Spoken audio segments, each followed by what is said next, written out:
Welcome to the WION podcast. In this episode, we explore how the USS Abraham Lincoln navigates without GPS, revealing why sailors still rely on 18th century celestial tools to steer a nuclear-powered warship through the open ocean.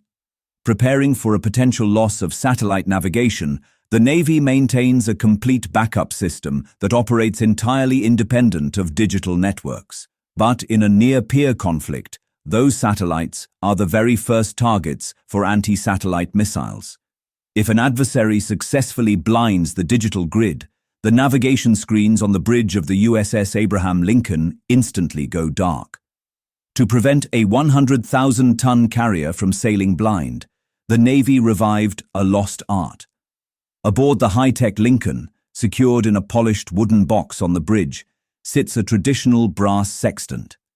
It is the exact same analog, mirror-based navigational tool used by Captain James Cook, early explorers, and 18th century pirates. Not just anyone is allowed to touch it.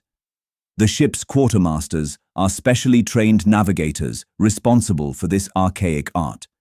While fighter pilots launch from the flight deck below, these sailors stand on the carrier's open-air signal bridge, physically tracking the sun, the moon, the planets, and 57 specific navigational stars.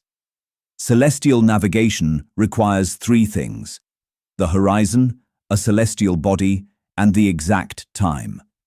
By shooting the angle between a star and the horizon using the sextant's mirrors and cross-referencing a highly accurate analog chronometer, the quartermaster uses complex trigonometry to pinpoint the carrier's location anywhere on Earth, completely independent of satellites. Digital screens mean nothing without power or data. Right behind Lincoln's modern bridge is the chart room, filled with thousands of physical paper nautical maps.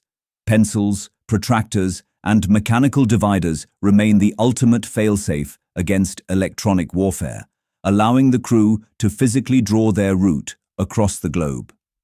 Between star sightings, the crew uses a method called dead reckoning.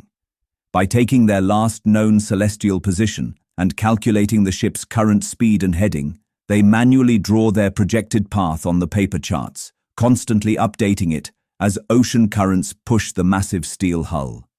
It is the greatest irony of modern naval warfare. The USS Abraham Lincoln can generate its own nuclear power, vaporize its trash into plasma, and launch supersonic stealth fighters into combat. But if World War III kicks off in space and the satellites fall, the survival of 5,000 sailors will depend entirely on brass, math, and the stars. Thanks for tuning into this incredible story. If this episode resonated with you, don't forget to hit the like and subscribe button for more captivating stories to come. Stay tuned.